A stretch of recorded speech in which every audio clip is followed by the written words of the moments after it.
Yep, very good. Councillors, Mr CEO, we're on live. Thank you very much. Well, a very good morning to you all this morning. We're holding a special meeting of the council, which was called by three councillors, Councillor Friend, Councillor Watson, Councillor Rothery and Councillor Walker. Thank you very much, councillors. Welcome to those in the gallery here this morning. It's great to see you here. I'm going to ask Councillor Walker if he would do the acknowledgement of country. Yeah, for sure. So, being a Drumbrell traditional custodian, for mine it's a welcome, then an acknowledgement there than what's been stated up there on the screen. You know, our elders in the past have had the long tradition of looking after country in many different ways, whether it's the environment or, you know, hunting and fishing, etc. And we continue on that as citizens of this great country to continue on that custodianship of looking after the country in which we're all part of, whether that's our backyard and mowing the lawn, or whether it's out there fishing and taking species that you only eat and leaving the rest for tomorrow's generation, that type of thing. So on behalf of my elders, past, present, and also the emerging, I'd like to say welcome. Very good. Thank you, Councillor Walker. Welcome also to the CEO, Mr Terry Dodds, who's been with us now for about 6 months, and to our senior staff that we've got here. Thank you very much. We've got a full attendance of councillors, so there's no leave of absences or apologies. Is there any declarations of interest in matters on the agenda? Councillors, no? I've got an electric skateboard. Where does that sit? You just we might let him through. Okay, so no declarations there, that's great. Okay, first on our agenda, councillors, is Mr Arthur Hunt, member of the Australian Electric Vehicle Association, will present to councillors regarding the need for an EV charge on the Capital Coast and the ethical considerations. So, thank you, Arthur. I think we normally allow 20 minutes. I take that. And maybe if around 15, if we could allow a bit of time for questions, if any of the councillors want any, that would be great. Thank you. Thank you, Mr Mayor.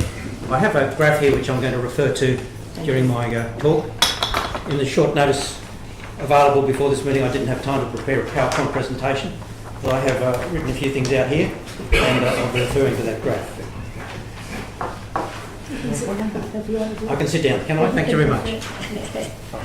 I've got one good knee and one bad knee. You're looking after the bad one. Oh, thank you very much. That's right. I'm sure that anyone who saw the recent Spotlight program on Channel 7 about the Indonesian nickel production was horrified at the environmental damage, the poor safety record, and the abuse of human rights. However, the link to the use of nickel in electric vehicles has been shown to be false. For example, the TechAU website published a rebuttal the day after the program. It made the following points, which have also been made by other people. Nickel is used in many products such as stainless steel, not just in EVs. The low-grade Indonesian nickel is not used in EV batteries. Increasingly, EVs are built with LFP batteries that do not use nickel, and the program producers couldn't identify any EV makers that use nickel from that refinery. I suggest that if the council members are concerned about nickel production in Indonesia, that the best course of action would be to request action by the Department of Foreign Affairs and Trade.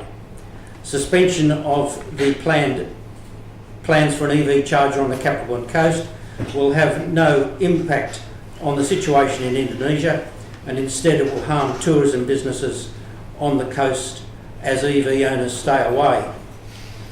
I recently personally met a couple at the Rockhampton charger behind the City Council who were in an Atto 3. They had travelled from the Gold Coast to Cairns and were on their way home again to the Gold Coast. They had visited Yeppoon but had not been able to stay more than one night because they couldn't find a charger here. And they were an example of one who cut their visit short. I also am aware of a visitor who flew to Rockhampton from Victoria to visit family. He thought he'd do the right thing and he hired an EV at Rockhampton Airport. he coming from Victoria, he thought he'd have plenty of charges here. He got down here and found there weren't any. He had to curtail his visit, wasn't able to visit the attractions that he wanted to visit, and had to drive back to Rockhampton Airport. And so there's two examples of people who have cut their visit short. And just this morning I heard of a family up in Rockhampton who have been used to coming down to the down to the coast and staying for some days. They now drive an EV and they now just do day trips instead of spending more time. There are many tourists who bypass the Capricorn coast because there are no public charges shown on the PlugShare app that they use to plan their trips. Increasing EV registrations mean that the loss of tourism will become more serious. Local EV owners are not affected because they charge at home. If you refer to that graph I've passed around, you'll see that there is a sharp increase and exponential growth of EV registrations in Queensland. This graph was provided to me this week by the Department of Transport and Main Roads in Brisbane. They show this increase. It illustrates the increasing number of EV owners who will expect an EV charger to be available on the Capricorn coast. At the end of March 2025, there were over 56,000 battery electric vehicles, 12,000 or so plug-in hybrid electric vehicles, and 1,767 electric motorcycles registered in Queensland. Compare this to March 2023, 2 years ago, when there were only 18,000 battery electric vehicles, 3,400 plug-in hybrid electric vehicles, and 1,300 electric motorcycles registered in our state. This is a growth of over 300% in battery electric vehicles alone in 2 years. And battery electric vehicles now make up over 2% of all cars on the roads in Queensland, and that is increasing. The lack of a public EV charger in Yeppoon or Emu Park contrasts with the increasing installation of chargers in other towns in Queensland. Phases 1, 2 and 3 of the Queensland Electric Superhighway are nearly completed, with chargers being installed at over 50 towns in regional Queensland, with 3 installations remaining to be done at Emerald, Injune and Rolleston. The NRMA is also providing chargers in regional Queensland, with chargers installed at Airlie Beach, Goomeri, Monto, Morven and Nanango. I recently drove through Goomeri, and while I'm sure that the charger there attracts tourists, the demand for a charger on the Capricorn coast must be more compelling than Goomeri. NRMA chargers are also planned for Atherton, Biloela, Gayndah, Ingham, Mackay, Maryborough and Rockhampton. Rockhampton will be turned on soon. The chargers are already installed. In addition, Tesla has installed banks of chargers in Bowen, Calliope, Mackay, Rockhampton, Toowoomba, Townsville and Yandina. We don't want the Capricorn coast to be left out. I need to pause to correct one erroneous statement that was made at the last council meeting. Someone stated that EV chargers are not installed in service stations because of the risk of sparks. In fact, Ampol and BP are installing EV chargers, and I've used one of them at Marulan in New South Wales. I've used dozens of EV chargers between Rockhampton and Hobart without any safety issues. I understand that a number of local citizens have written to council in support of a public EV charger. Ian Herbert, who's here today, and Wayne Rumble, represented by his wife here today, Loris, among them. I also understand the Vice President of the Tesla Owners Club of Australia has written from Canberra on behalf of his members. Following reports in national media outlets, including the Driven newspaper, EV owners all over Australia now know that the Capricorn coast does not have a public EV charger and may not have one. Why would somebody in Canberra want an EV charger in Yeppoon or Emu Park? The only reason is that he and his members would want to visit here. This could be turned into a positive for Livingstone Shire. If this decision is reversed and a charger is eventually installed, this will be celebrated by EV owners all over Australia. Many of them are like bird watchers who like to spot a rare species. When a charger is installed, they will want to visit the Capricorn Coast to try it out. I understand that there is a very short window of opportunity to accept government funding for a public charger.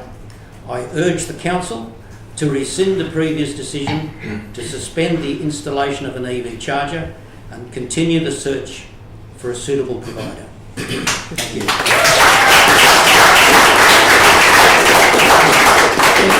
you. Thank you very much, Mr. Arthur Hunt. That was great. Questions, councillors? I'll move that, Mr Mayor. Happy to move. The receiving the deputation. I'll pass it. So we've got a mover there to receive the deputation through Councillor Friend, a secondary Councillor Watson. No questions at all, Mr. Arthur? No? Okay. Any need for debate at all? No, there's no need for debate. Sorry? Sorry. Well, as a mover, you've got the right to That's debate right. first. if There's you no want. need for debate. There we go. We'll go straight to the vote. Those in favour? Right, there we go. Thank you. That's unanimous. That takes us on then to the next item of business, which is the motion that was put forward by Councillor Friend. Would you guys just stand aside there, mate, just a bit there so we can see the screen? Thank you, appreciate that. So we've got a motion there that's been provided through Councillor Friend. I'm just flagging that I'll also be providing a foreshadow motion in the event that this motion is not successful. There'll be another motion to consider after that. So before we debate this one, if I could just ask Lindy to display the foreshadow motion there for councillors' benefit to consider.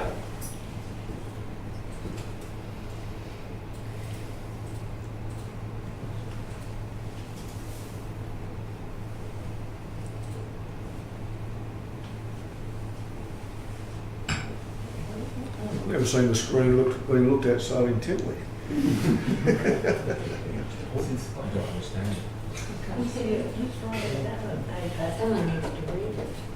It's a shame that there's not more intent. Okay, so this is the foreshadow motion that I'll be providing in the event that Councillor Friend's is unsuccessful. If Councillor Friend's motion is successful, this motion doesn't get a look in at all. So this particular one here, I'm happy to read that out to you there, that pursuant to S 2.1.8 and S 2.1.82 of Livingstone Shire Council's meeting procedures policy, the motion to be put a vote. Council rescinds the motion adopted at the ordinary council meeting on the 15th of April, that council suspends any further action on advancing electric vehicle charging station until further notice as a result of concerns identified in recent media. Number 2, council acknowledges there are complex issues, both positive and negative, regarding the ethical and environmental supply chain of the electric vehicle industry.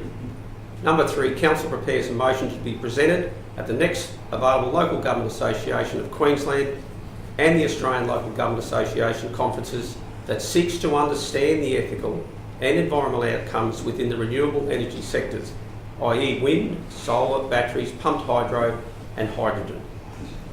So that's an alternate resolution for councillors to consider. It's not a good one. It's So- not petrol and diesel, ethical, environmental. Okay, so you've got got Members of the gallery, I respect that you're absolutely passionate about this subject and your attendance here is very, very welcomed and important. But I would ask you to respect, I guess, the standing orders of the council chambers, and that is that we would respect you would be silent, not interruptive, but beyond that, your attendance here is absolutely welcome. So, is there any questions, I have a councillors? question, Mr Mayor, in Certainly. relation to your foreshadowed motion. Just on number 3, you've said prepares a motion to be presented at the next LGAQ, Local Government Association of Queensland. and the ALGA one, which is the Australian local government. Yep. So wouldn't wind, solar batteries, pumped hydro, hydrogen come under, and your concern in relation to ethical and environmental supply chain of the electric vehicle industry, that would actually sit with the Australian Local Government Association rather than LGAQ. I have to agree to disagree on that, in that the state government is still required to comply with the Human Rights Act. The Australian government, the state government, the local government, we all have to adhere to those values and principles. So each level of government has a responsibility in the space of the Human Rights Act, at a local level, at a state level, and at a federal level. Mr Mayor, isn't it too late for this year's ALGA conference? That's why at the next available motion, because they have them every year, councillors have the ability to prepare motions and submit them in. That's the next available one. It's a bit late now. No, we're actually getting it early. Normally we would wait several months before. We're going to do it probably 15 months before, because we missed this time, but there'll be another one in 2026. So we'll make sure, if it's supported, that we'll have plenty of time to do the research and plenty of time to submit something to those higher levels of government expressing the concerns potentially of the council. Mr Mayor, another question from myself to you. In relation to your foreshadowed motion, obviously we have to go back and debate the motion I've put forward. That's right. Why did you feel it necessary to put this into a notice of motion when we could have just prepared those notices to go to the Australian Local Government Association and also the Queensland Local Government Association, as we do every year? But it's a decision of the council ultimately what the content of those motions are. That's right, but every year we put them forward and then we discuss them at the council table to actually adopt them, which... So basically, I just don't understand the extra allowance for that when we could just generally do it every year. Well, I guess ultimately it's making a very clear point as a result of the last 2 weeks, what's been learnt through that process. As a result of that suspension or pause, this is potentially the action that council could choose to take if they wanted to. Mr Mayor, what's the urgency of it doing it now and not waiting and thinking about it in the future and actually creating one? Because I would have thought you would have had that motion prepared for now. This is not an easy subject. There's a massive body of work in this place. So this is about council getting clear direction to the CEO that we would like you to approach the state and federal governments in preparation for us to be able to form a motion that will go to those higher levels of government with the best and most, I would just say, relevant information that we feel reflects the attitude of this community. Mr Mayor, so now that we've asked you those questions in relation to the foreshadowed motion, I feel that we're getting into debate over the foreshadowed motion before we've debated the original motion. So I'll move the original motion as I've put it forward. Well, Mr Chairman, I think certainly I would like to ask a couple of questions in relation to the foreshadowed motion before we proceed with the normal motion. Questions? And I'm sure these people would probably like to dissect it a little bit to see... Well, I thought that's what we asked. Councillor Maiden, if you've got any questions, you're entitled to ask a question, as does any councillor. So if you wanted to ask a question, by all means do that now, or you could at any stage during the debate you could as well. Well, the mover has formally moved it, Mr Chairman. Yeah, that's correct. We still allow for questions throughout the debate as well. But, so we go back to the original motion, and we've got Councillor Friend is moving that, and seconded Councillor Watson. Over to you, Councillor Friend. Oh, thank you, Mr Mayor. Appreciate that. So I have actually prepared a couple of speeches, so I will just read them because I had a lot to say and I had to cut my speech into two parts, opening and closing. So first and foremost, my motion is that Council rescind the following resolution, which was passed at the Council meeting held on the 15th of April 2025, and that last motion was that Council suspend any further action on advancing electric vehicle charging station until further notice as a result of concerns identified in recent media. So I'm asking for a rescission. So first and foremost, I'd like to acknowledge everyone here in the gallery today, including former Mayor Ireland, staff and fellow councillors. The key points for today's debate in relation to rescinding or overturning the resolution to pause any installation of electric vehicle charging stations are: 1.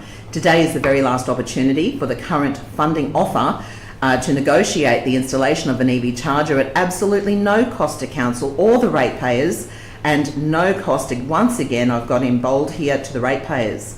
It has taken staff 8 years of constant advocating to get where we are today and having an interested supplier install an EV charger. This is about entering a commercial lease or a licence agreement only to allow the use of council land with nominal revenue for that use to council of $4,000 per annum. No different to any other commercial licences such as transmission towers, television towers and weather stations. And there is no guarantee that funding will become available again in the near future. This is our 11th hour. On the 1st of April, officers sought approval to proceed with the installation of an EV charger based on a suitable supplier being found.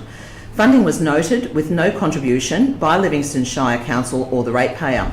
This was voted for unanimously, with indeed Councillor Eastwood being quoted in the media stating providing sustainable infrastructure, including low-emission transport solutions.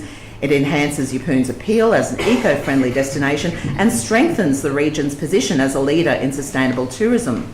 The deployment of EV chargers is not just about meeting the needs of EV drivers, he said. It's about the future-proofing our region and ensuring we will remain competitive in an evolving tourism and transport landscape. Mr Mayor, you were quoted in the media also stating Council recognises the demand for EV charging infrastructure and the benefits it will bring to our community, including increased tourism, local business support also. This initiative reflects our dedication to sustainable development in and enhancing regional opportunities. This is what you were quoted. Let's jump forward 2 weeks to the Council's ordinary meeting dated the 15th of April, when yourself, Mr Mayor, submitted a motion to pause the last resolution. And this was passed, and it was a council decision, which I'm obliged to say, of 4 councillors to 3. The Mayor said that he's not against electric vehicles, although the action to place a pause on installing a charger sends certainly a different message, and indeed marginalising the 55,000 registered EV owners in Queensland and the 180,000 across our nation. 2 weeks prior, he noted that this would not be a cost to council and will keep this advocacy open and moving forward. Now, since 2017, that's been 8 years, our economic development team has continually advocated for an EV charging station, searching for ways that it will not impact the ratepayers. Their work is literally on the cusp of a positive result for our Shire. This is the opportunity for installation without cost to the ratepayer, which you also acknowledged, Mr Mayor, on the 1st of April. Livingstone Shire Council have gained an ecotourism accreditation through a $150,000 grant by the state government, which we thank them for. This accreditation took 2 years to obtain, and it was no easy feat. Within the scope of this accreditation, it is noted that we are our region is a self-drive destination for many of our main tourist attractions. Our ecotourism audit in March 2024 noted a corrective action that we are to take. And this being continuing to advocate for an EV charger on the Capricorn Coast to reduce transport emissions from travel to our beautiful destinations. Now, based on this information, if we do not have a charger installed, we have an extreme threat. I'll just say that again, extreme threat of losing this accreditation at the next audit. In 2032, the Olympic Games will be upon us, and our Premier of Queensland, Mr David Christofouli, has given the rowing to Rockhampton. Now, these are the Queensland Games. He said it himself. These spectators and participants will be travelling by electric vehicles that will need a charger installed on the Capricorn Coast so that we can entice their visitation to us. Councillors, please do not let us lose this opportunity for rescinding the pause and installing this electric vehicle charger.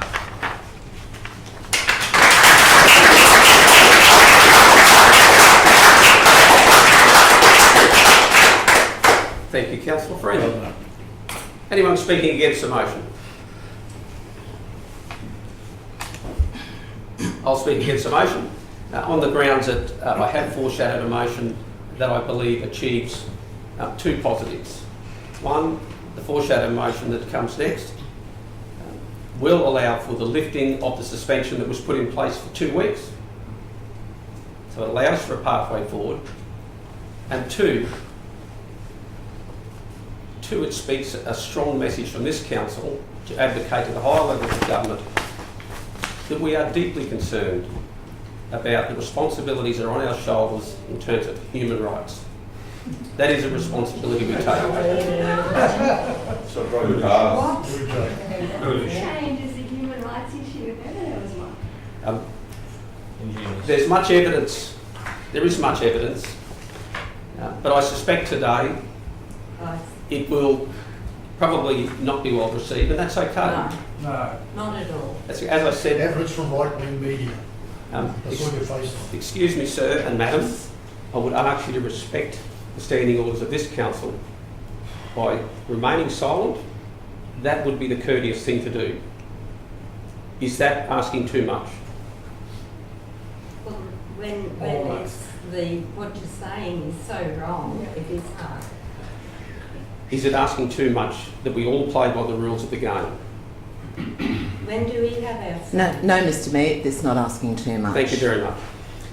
It's standing orders. Yeah. They have to be complied with. Thank you very much. There is much information circulating out there that does raise ethical concerns of the supply chains of EVs. And it's in the whole sector of the renewable energy sector. Amnesty International is a reputable entity that has identified much concerns with the EV manufacturing supply chains around the world. Whether one wants to receive that information or not, it's there in the report. An incredible company, a group of about 15 million people that are committed to human rights, committed to the best environmental outcomes, committed to land care. That's these people. They've come out and said that there are serious concerns. Serious concerns. Now, I've read it, and for me it's enough that I need to pause to be able to do my own due diligence. At the end of that pause, I'm prepared to support lifting that suspension of the EV chargers rolling out here. But I don't do that lightly without looking into the concerns that were raised. So on those grounds, I won't be supporting the first motion, but I will be trying to move the second. Any further speakers for? Councillor Watson. Thanks, Mr Mayor. I have to say, Mr Dodds taught us about Einstein with his, if you have a problem and you've got 1 hour to fix it, you spend 50 minutes thinking and 10 minutes doing. Unfortunately, I spent about 2 hours doing, so I've had to shorten it, and I now have written what I want to say without actually doing it off the cuff because I had so much to say. But I really don't think we should have been having this special meeting today because Council has a lot more bigger issues to be dealing with than just this. This should have just been passed through in the first go. If we don't approve this today, we will lose the opportunity. The funding will be gone tomorrow. This has to be sorted today. Now, we all know the charger won't be funded by the council, by the ratepayers. It won't. In fact, it has no cost to the ratepayers at all. But I still don't see the understanding of how a battery charger has anything to do with an EV vehicle, other than one supplies energy to the one that stores it. So I still struggle with that, Mr Mayor. But I have nothing to gain by a charger being installed because I don't plan on buying an EV. I'm a cyclist. And then that goes to the thing is, where I do see the benefit of having a charger is it helps our local economy, tourism, our local 3,000 sole business traders. Mr Mayor, I find today's economy is difficult enough to navigate without these sort of hindrances in front. Now, you talk about human rights.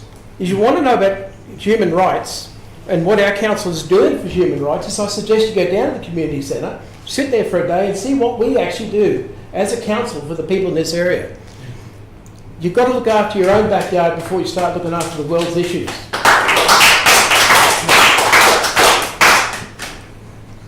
Please don't do that. Look, I've received many emails like we all have in the past week. This came from a local lawyer, that the Channel 7 program was seriously flawed. That's been widely debunked. Certainly there have been long-term concerns with human rights, labour rights and relations to some of the minerals that are critical for EVs, i.e. the Democratic Republic of Congo, which is cobalt, Chile, which was lithium, and they're examples. Whilst there still may be a way to go with vehicle manufacturers who are looking at their supply chains, if the Mayor is so concerned that this raises the issue of as to what policies if the Livingstone has in relation to the supply chains of a whole range of purposes. If Rocky keeps the rowing and Emu Park gets the offshore events, will LSC be promoting the Capricorn Coast as an accommodation option? Surely the provision of charging infrastructure is significant. And the lack of vision exhibited by the Mayor and some of your fellow councillors is a recent decision of concern. Mr Mayor, I ask you, if we don't pass this today, that you put up a notice of motion to stop the purchase of all mobile phones, home solar batteries, laptops, kids' toys, and to remove battery scooters from our roads. You can't just pick on EVs. You must remove all devices and products, not just the ones that tickle your current whim. I was going to use fancy there and I didn't think that was appropriate. Please, councillors, I ask you to vote to continue with the installation of the charger and work on other avenues to solve the world issues. Just look at the gallery today. Can I have a show of hands of who agrees with what we're trying to do is rescind this motion? You know, there's the support you're looking for, Mr Mayor. That's what you're seeing there. That's what the rest of the community is obviously thinking also. In finishing, I thank the Mayor for putting Livingstone Shire on the national media last week for all the wrong reasons. Your notice of motion embarrassed the whole Shire because you watched a propaganda TV. Sorry, I'm bloody emotional over these things. You watched a propagation. Oh God! You're right. A propagation TV show that didn't tell the full story, and that you didn't research properly, because the knee-jerk reaction brings us here today to ask the table to pass this motion to allow Livingstone to have a charger. Councillor, I ask you again, please look at the big picture. Our Shire needs a charger. Yeah. And thank you.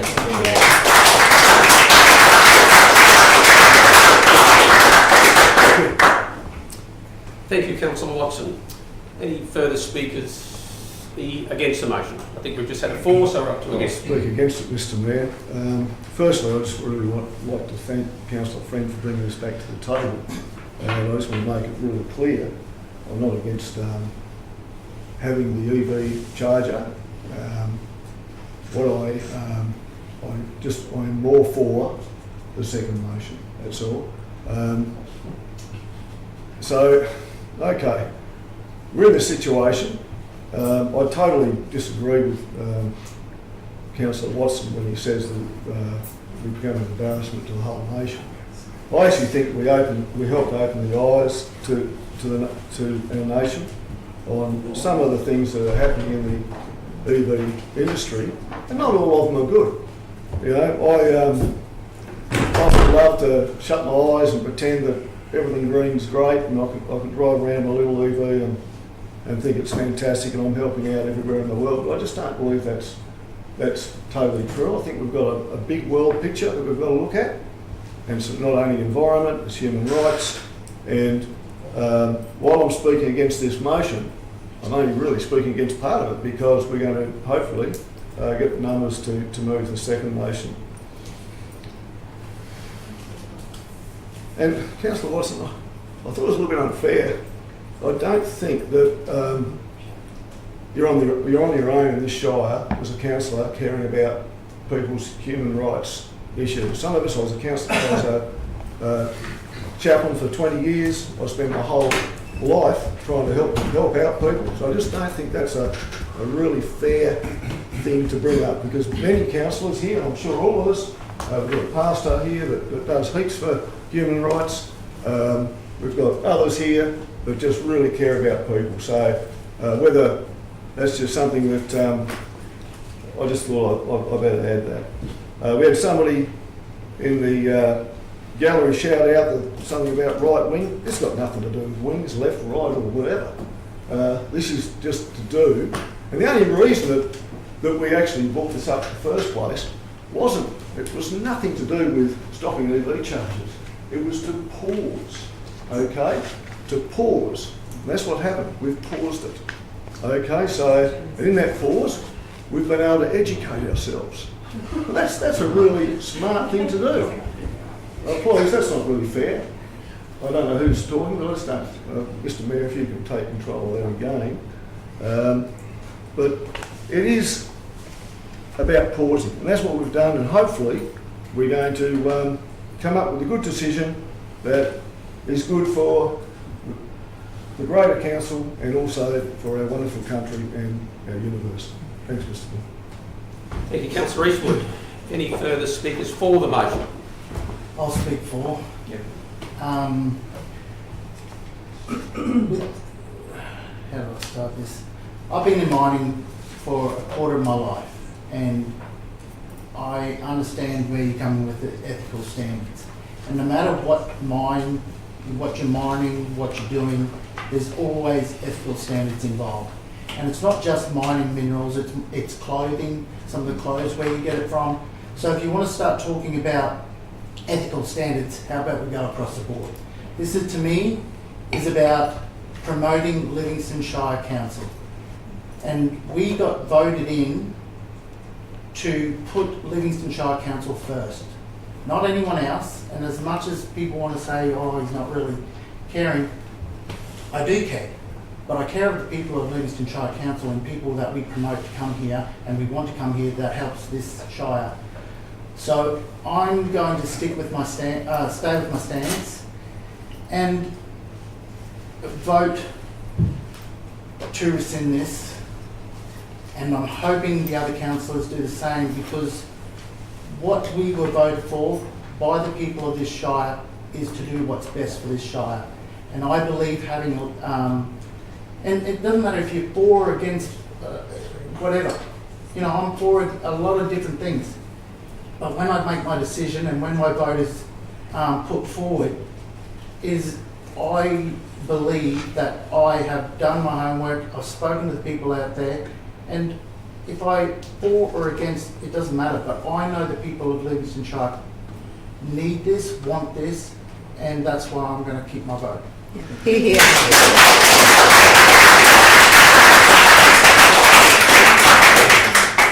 Thank you, Councillor Rothery. Any further speakers against the motion? Yeah, I'll speak against the motion, Mr. Mayor. Councillor Walpole. The reason I'm speaking against this motion is because of the next motion that's put forward by yourself, Mr. Mayor. I realise the council can't do everything in the space.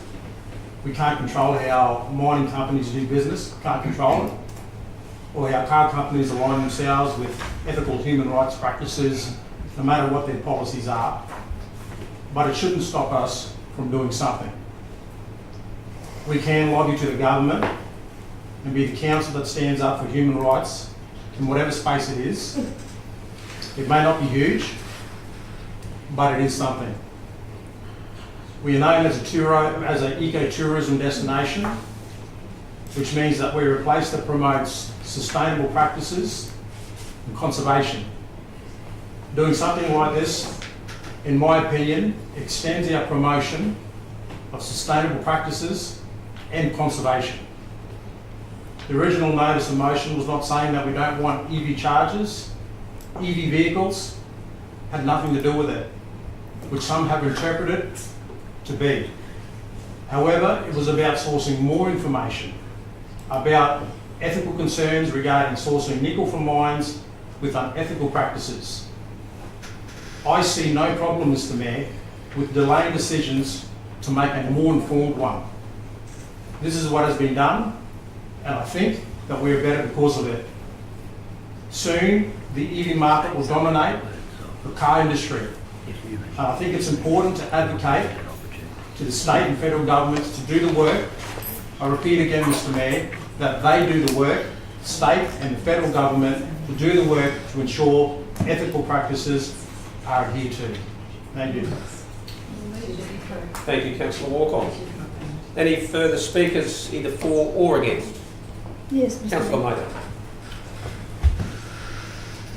We all must be very clear about what we're trying to do. Whether we're discussing nickel, whether we're discussing EVs, whether we're discussing charging stations, there's no evidence that I can see that anybody in this council making decisions have ever said, we don't want electric vehicles here, we don't want charging stations, because 8 years our development team has been trying to find ways to get charging stations here. Yep. Not one person around this table in my lifetime has said, we don't want them. That's why we're here. We do want them and we will get them. But we've got to be very sure when we put our feet forward that we're actually in charge of what we're doing. Because this is an area that none of us have any expertise in. We are learning. We are still learning. And every day at the table, when there's a debate, we're learning. I don't know how many, I thank the good mover for putting her notice to rescind forward. I've done that a number of times in the past, not always successful. But for the reasons that I put them there were valid at the time and probably still remain valid. But the debate actually brought on a better decision in the long term. And that's what we will do. This isn't about nickel, although that was the trigger. I saw that show too. And it did disturb me on the human rights level. Because all of us here have some advocate for human rights, some more than others. Some have been using it in their career paths, as I have. When you wipe the feet of an Indigenous person, nothing could be closer to God. And I've done that, getting the mud between the toes. It's a matter of how far would you go. And look, I don't have any apologies for voting against the notice to rescind, because I know that we will get a better outcome. And your foreshadowed motion, Mr. Mayor, actually captures what the mover is trying to do. That will happen. Yes, the conferences are a time away, but because this debate will no doubt hit the air again, and it will create further stimulation in the public arena, it will certainly show the government of the day, two of them, not too sure who the big one's going to be yet, but it shows them that we are serious about this. We want that funding, we need that funding, because we have always backed stations for charging. And they know that. So the service provider who has been given dispensation being an only provider, they need to go back, and 5 o'clock today is the deadline, folks. They need to go back and say to the government, look, Livingstone really is keen on getting this funding. $4,000 a year for 15 years, $60,000 in total. I don't know how much it costs to put a charging station in, but I do know that everybody will benefit. Everybody, right down to the last ratepayer. So I don't have any problem going against the notice of motion, or the notice to rescind, because I know that you've both won. You have won, Councillor, because this is incorporated in the foreshadowed motion, because we are not stopping there. We want more information if it's going to affect our council. It's going to affect our environment, because this is what we're here about. Thanks, Mr. Mayor. Thank you, Councillor Mather.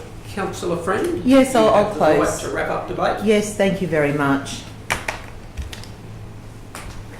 Mr. Mayor, you've had ethical concerns, and so have the other 3 councillors that voted with you to place a pause on the EV charger over the mining of materials that are used in EV batteries. You've stated that you were not comfortable supporting an industry that has questionable mining practices. I can say that I'm sure we all have grave concerns until all industries improve their practices. If this is the case, Why condemn just the one industry? I would question the ethical and moral dilemma faced when it comes to mobile phones. Mobile phones, laptops, goodness, even battery-operated power tools, electronics, council's own information technology equipment, and let us not forget the electric scooters currently in our shire, for which this very council voted to allow. Are you willing to throw away your mobile phones? Well, you might say, oh, mobile phones do not use that much nickel and cobalt as electric vehicle batteries. You might say that. There are 180,000 registered electric vehicles in Australia, with numbers growing. Capricorn Enterprise estimate that 1 million drive visitors will visit the Capricorn Coast by 2032, and growing percentage of these vehicles will be EVs. Sorry, I digress. In 2022, 3 years ago, because these are the stats I managed to find, there were 31.9 million Australians who owned and registered a mobile phone. So 31.9 million people own a mobile phone, 180,000 EV vehicles on our roads that are registered over Australia. So how much nickel and cobalt are used in the manufacture of mobile phones? Now, a fair-minded person might argue that moral outrage is always strongest in areas that it impacts the least. And will we vilify the use of nickel in EVs but not in mobile phones, as they are a part of our everyday life? For me, ethical and moral standards are important, and these ethical and moral standards take us down vast and expansive rabbit holes for us living in a progressive Western society, and unfortunately it's to the impediment of those that mine the product in third world nations. And in my opinion, this is a global issue and it must be addressed. But sometimes it's not really should be at local government level. As for local government and elected members, we've all at this table who are elected members taken affirmations and oaths to undertake the duties of office in the best interest of the people of the Livingstone Shire and act to the best of our abilities and judgment. The 3 R principles that underpin these affirmations and oaths in the Code of Conduct are responsibility, respect, and reputation. Part thereof, under reputation, it states at all times strive to maintain and strengthen the public's trust. Strengthen the public's trust and confidence in the integrity of local government, and in capital letters, avoid any action which may diminish its standing, authority and dignity. So in saying that, therefore, councillors, I beseech you to change your minds for the sake of our residents and tourists alike, to vote in the affirmative and to allow a charger to be installed at no cost to council. Now that I have touched on the ethical and moral concerns, I bring this debate back to the reasons why I've requested the rescission on the pause on EV chargers. 1, today is the very last opportunity for the current funding offer to negotiate the installation of an EV charger at absolutely no cost to council or ratepayers. The deadline is today. When our council obtained ecotourism accreditation, it was noted that we were actively seeking suppliers to install an EV charger. This vote today will impact on this accreditation either positively or negatively. It has taken staff 8 years of constant advocating to get where we are today and having an interested supplier. An installation will enhance tourism, our local business and our overall economy in the Livingstone Shire, which of course will benefit us all. And there is no guarantee that funding will become available again in the near future. Again, councillors, this is our 11th hour. So before I finish off with what I'm about to say, I do believe that just the rescission of the pause on electric vehicles is enough to actually move us forward and get a charger in Yeppoon. The foreshadowed motion that we will now debate shortly, perhaps,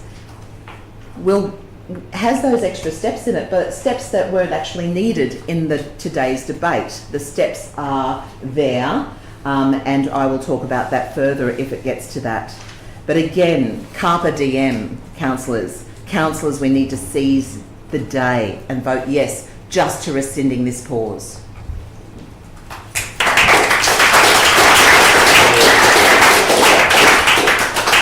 Thank you, Councillor Friend. That concludes our debate.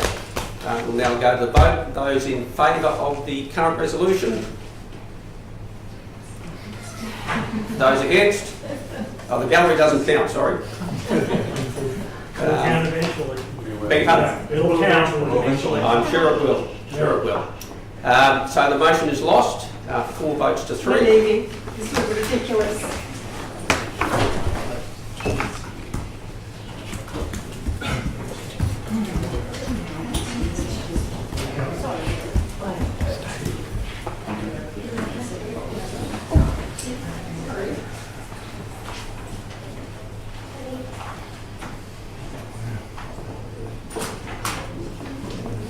Okay, councillors, we have an alternate resolution that was flagged.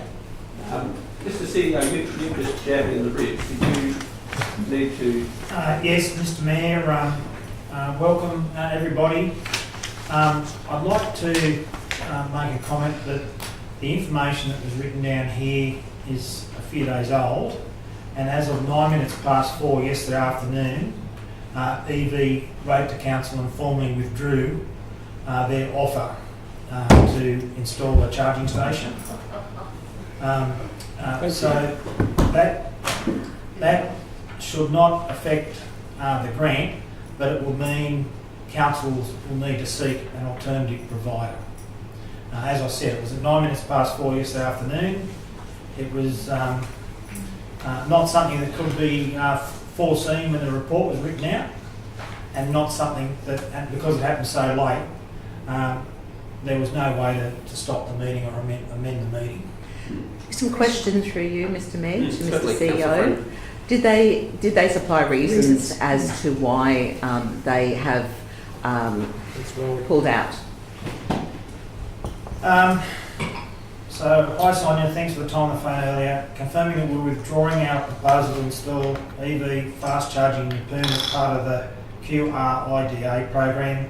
We feel the future reputation risk is too great for our business to progress with this proposal, particularly for a site we do not expect to be profitable given the hefty ergon tariff charges. Warm regards, Tom Douglas, Site Acquisition Manager, EV Networks. Hefty ergon tariff charges. So, 2 reasons: reputational risk and the cost of the electricity. Any further questions, councillors? Yes, can the CEO see the relationships between the hefty ergon tariff charges and our Shire? I mean, if the money has been offered by the state, That's correct.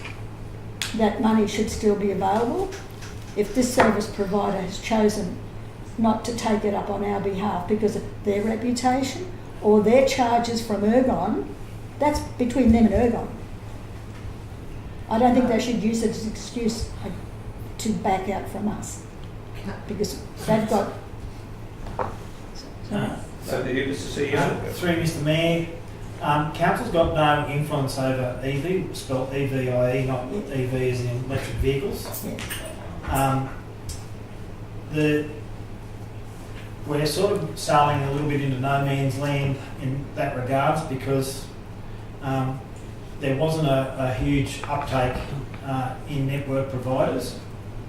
But I can't really answer on behalf of EV whether it was one or the other or both. The only thing I can do is read out, which I've done, EV's response, which we only received at 9 minutes past 4 yesterday afternoon. Another question. Oh, no. So, may I ask? Do we have any other providers who have offered to provide that service? Yeah, sorry, through the chair. Councillor Mather, so the QRIDA program did nominate about 4 providers, and we were actually not successful the first time. It was actually EV Networks that came to us and said they'd like to put one in Yeppoon. We would have to approach the other providers, which we can do, to see if they're interested. Yes. Mr CEO, sorry, You're right, no, you're just to finish up that one. If the primary provider has withdrawn, then, and if the money has been offered to that provider to service us, then I would think, and you may have already done this, go back to the government and say, look, this bloke's pulled out, can we go and renominate somebody else?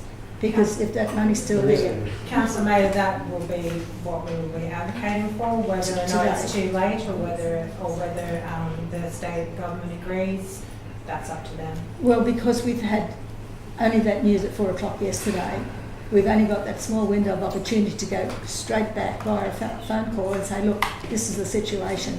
Does that offer still apply because we need to go back to the market? We have to do more research and advocacy in that area, obviously. But I'm talking today, because it runs out today. Councillor Maker, it'd be fair to say, if I could just interrupt there, the CEO and the staff will continue to do all they can to achieve the objectives of the council.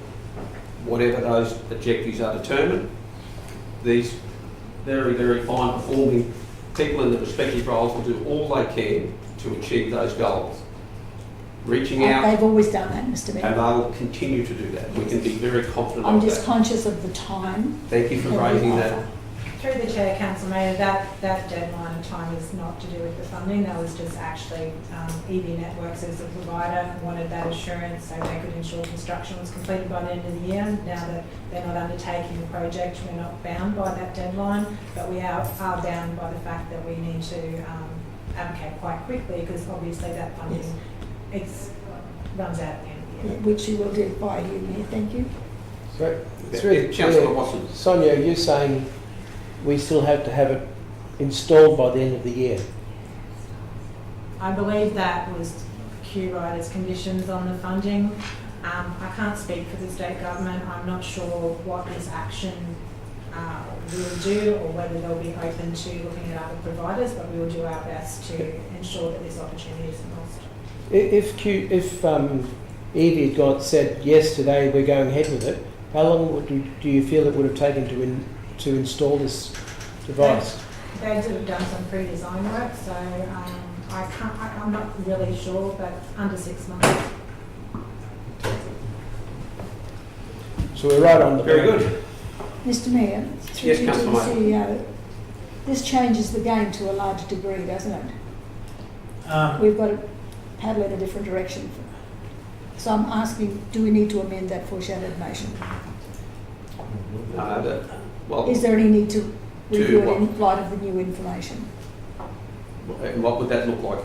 I don't know, I'm just saying. I'd I'd like the CEO to provide. only seen the foreshadow this morning. Through Mr. Mayor, no, it doesn't, because the motion basically says to stop the pause and to adopt what was originally done, which was to install a station, whether it's EV Networks or Apex Networks or whoever. That's the question. It isn't the imprimatur behind the foreshadowed motion is to go ahead. And that's all the administration, led by myself, that's all we need to know whether council wants it to go ahead or not.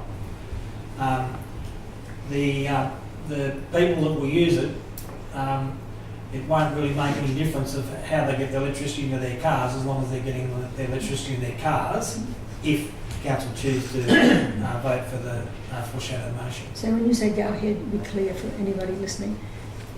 We go ahead with our application for funding and to go ahead to get a service provider to actually install these charging stations. Through Mr. Mayor, there'll be slight different things that the administration will have to do because EV has withdrawn, but the imprimatur of the motion is to stop the pause and go back to installing a charging station. Now, how we do that is going to be different. EV, I'd imagine, will be watching this live stream. They may change their mind, I don't know. The first thing we'll do after this meeting is, subject to the vote of course, is to ring them up and ask. But if it's not EV, we'll, as Mr. Mayor said, we'll be doing our darndest, subject of course to what the council's direction is, to abide by whatever council wants to do. There we go. And I'm sure Further questions? Mr. Mayor, I'm happy to second this motion too. Okay, so we'll get this one underway. So councillors, I've provided this for you as an alternate, which I believe we've got a seconder in Councillor Eastwood. In speaking to this very briefly, Can we go back so that we can clearly see? Yep. Thank you. speaking of this briefly, councillors, my decision to pause 2 weeks ago was because I was not prepared to walk past. As they say, the standard you are prepared to walk past is the standard you become. I was not prepared to walk past at that point in time, knowing that there were potentially human rights concerns that are the responsibility of the local council, whether you like it or not. That is your inalienable responsibility that you cannot offload. It sits on your shoulders. And I take that very seriously. Now, I recognise that this is local government, and I represent the 42,000 people that are here, not just the 27 or whatever the number is that are here now.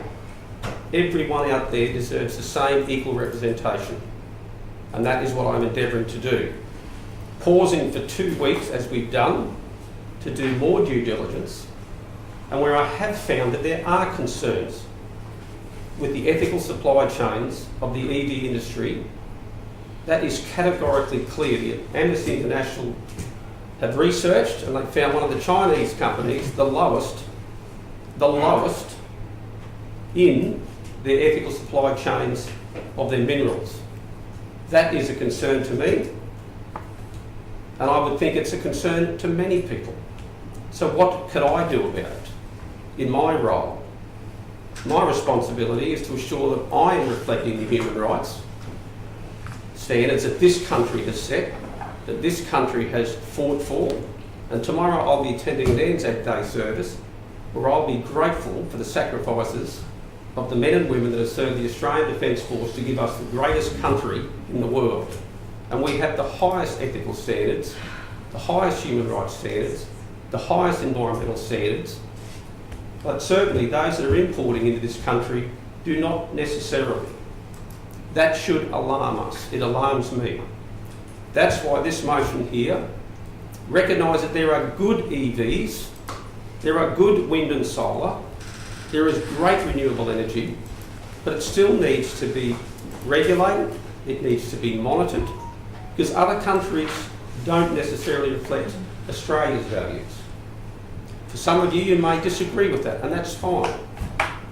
I'll back Amnesty International in the research that they've done. We know that in Indonesia, some 40% of the minerals that go into EVs are coming out of those countries. Canada put 100% tariff on the EVs coming through China. The European Union has done the same thing. Joe Biden did the same thing, all because of a myriad of different concerns with the ethics of those industries. That's enough for me to say I need to do my bit. So I'm prepared to write a motion to the State Local Government Association of Queensland and the federal government to say, please, can you reassure us that you are holding these people to account with what is imported into our country and where their origins come from and how they are manufactured. If I can achieve that in the smallest possible way through this, well, I will sleep at night reasonably well. So I ask for your support on this.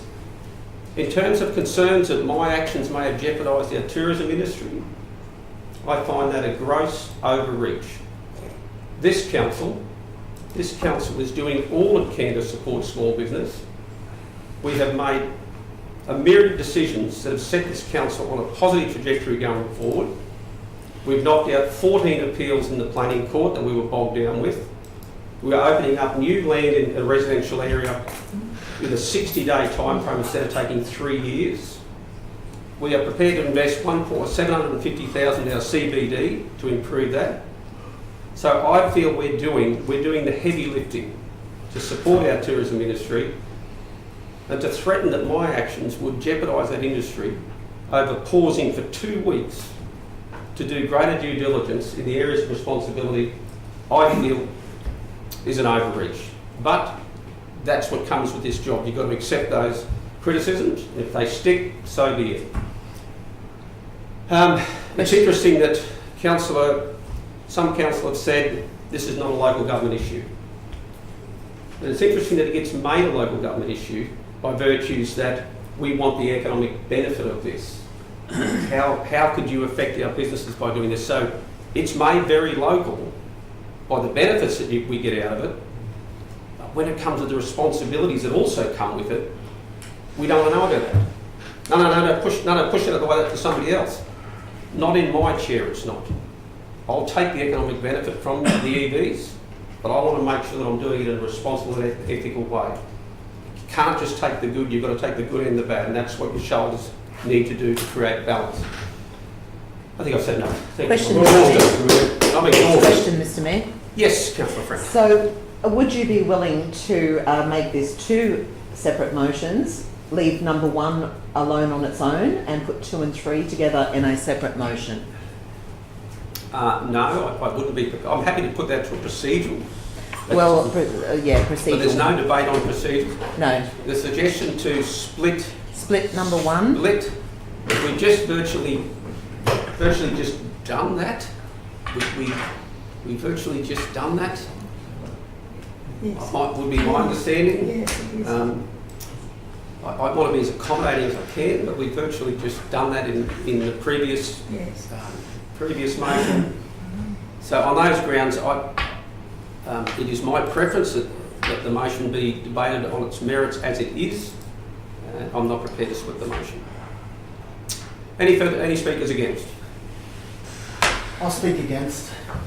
I'm only speaking against because I'm very confident that how the last one went, this will probably get up.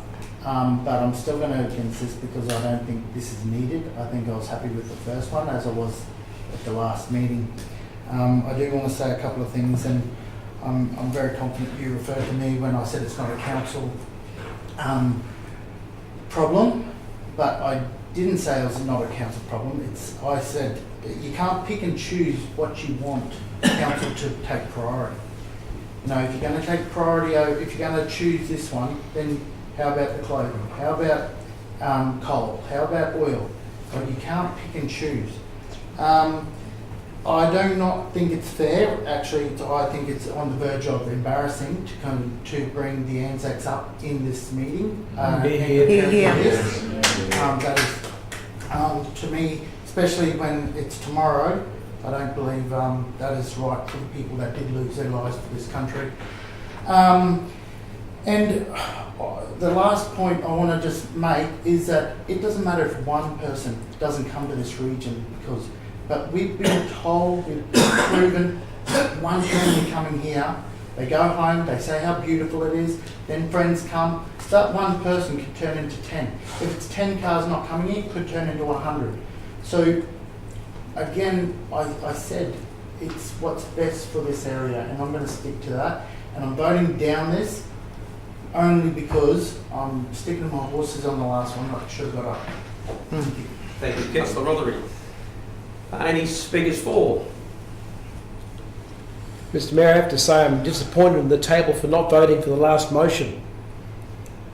But what I have to say is council's now swinging in the air without a safety net because we've just lost the company that was going to put in the charger. But I will vote for this motion because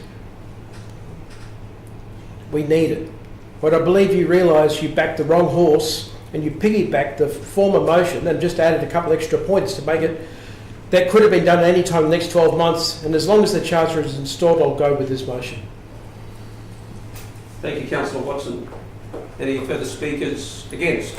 Yeah, Mr Mayor, you've put us all in well, myself in particular, I want it to be rescinded. I fought for it to be rescinded. There is no doubt in anyone's mind here or watching online that I want the pause to be rescinded. What concerns me over this is that I would vote for number 1, which I did in the last vote. However, council acknowledges that there is a complex issue.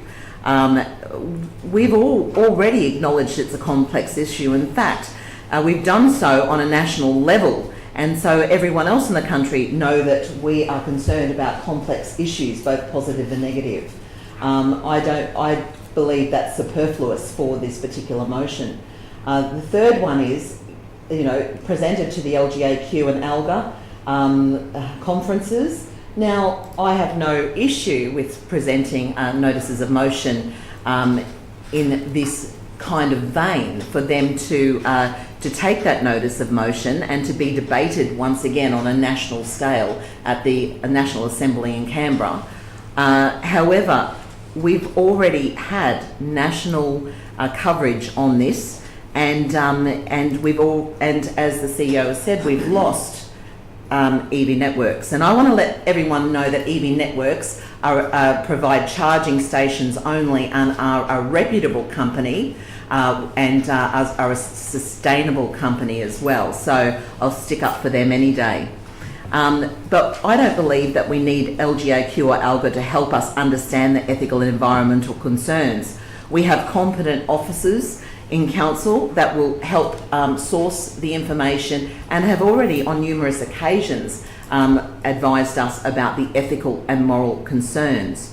So for me, numbers 2 and 3 are superfluous. I actually believe that this foreshadowed motion will get up, but I am voting against it once again, not because I don't want it to be paused. I'm the one that wants it to be paused. Rescinded.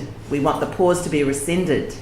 But I just can't agree with number 2 and 3, and because you won't separate them, I can't vote for that, I'm sorry, because I think that we have all the information that we need in relation to ethical and environmental concerns. And I just wonder if this is to do with face saving and the reputation of council, as I said in my last speech, that we uphold. Thank you, Councillor Friend. Any further speakers? I'll speak forward just a minute. Okay. Councillor Eastwood. No. Good morning, everyone. Special thanks to Arthur for his deputation, and thanks for everybody else in the audience for turning up today. It does show that it's a topic of great importance, and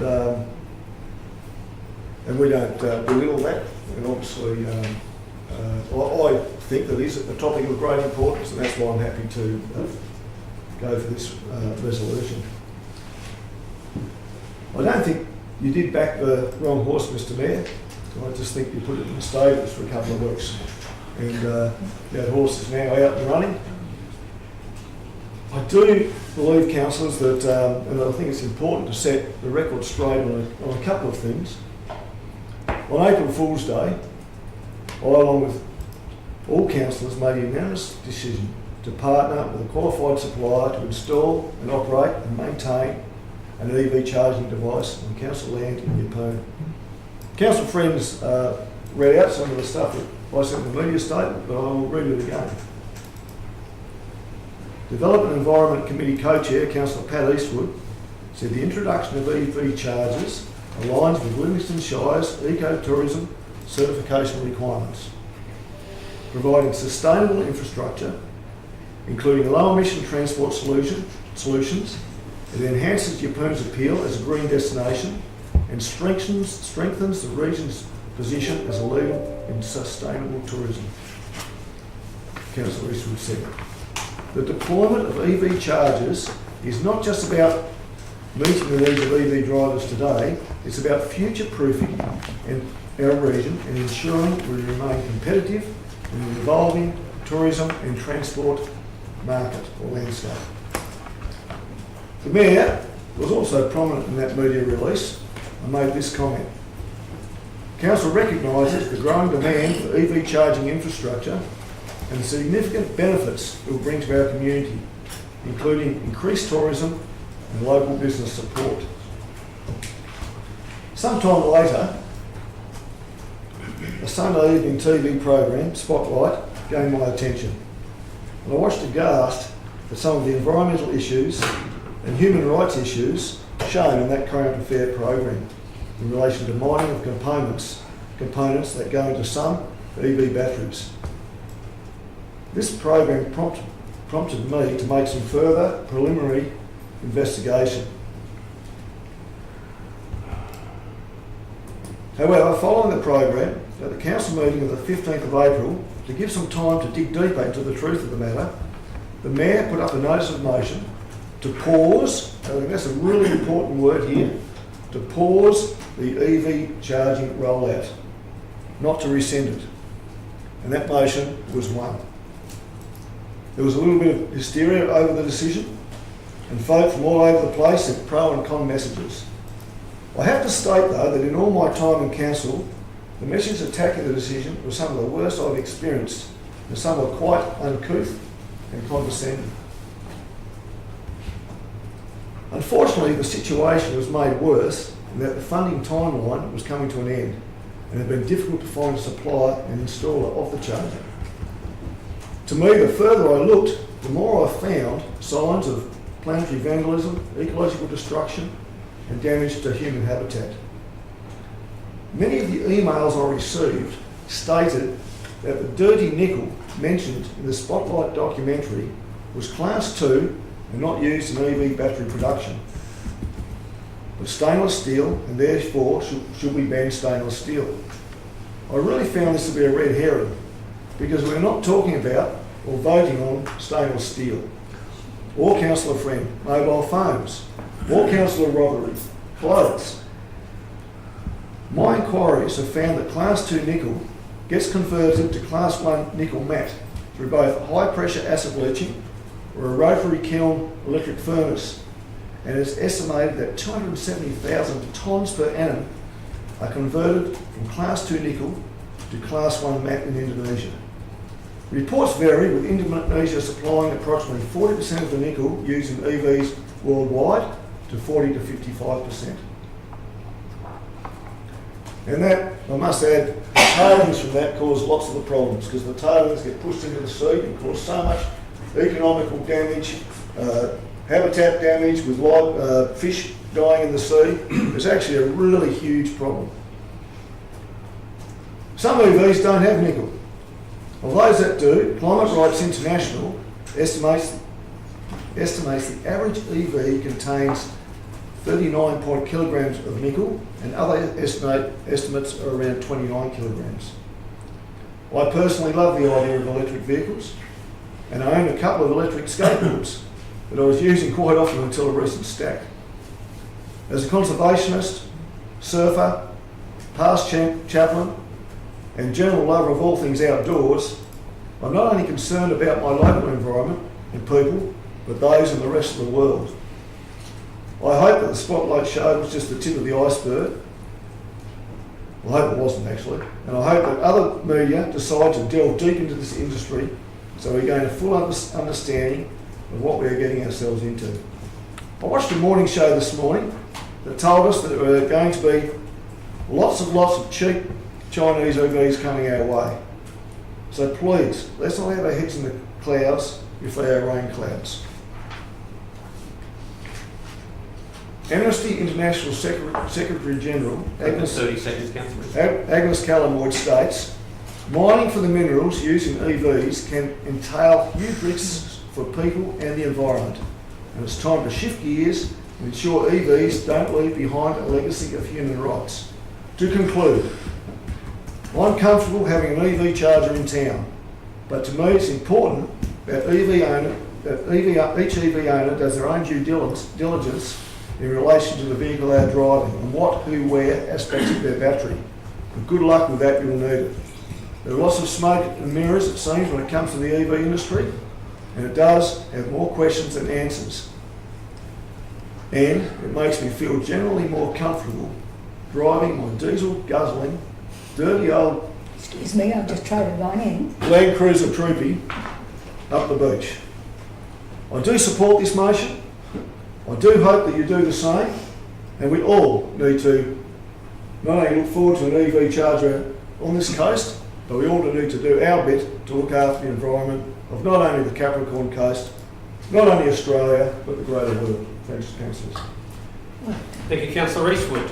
Any further speakers, either for or I'll against? speak for the motion, Mr Mayor. Actually, sorry, Councillor, I think Yep, Councillor sorry. Maida was. Go on. Okay. Okay.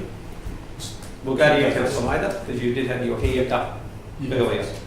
I probably just wanted to get somebody's attention. Okay. I'll be very brief. Thank you, councillor. That was really good information. And to Arthur, who always gives good information. It's not gone unnoticed.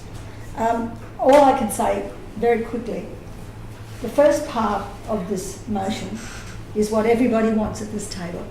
So I don't see how you could vote against that, because you've all demonstrated by your votes that this is what you want.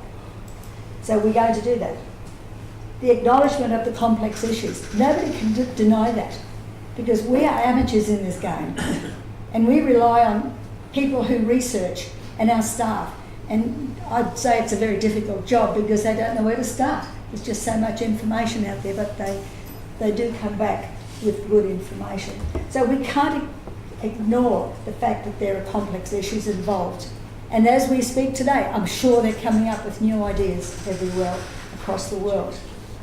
And as for preparing motions to be presented to the next state elections, to state conferences and the ALGA, the Australian conferences, our good councillor friend is going to be an advocate to the next Australian conference in relation to disabilities and how we're going to make the Building Act better so they can get their wheelchairs through the door.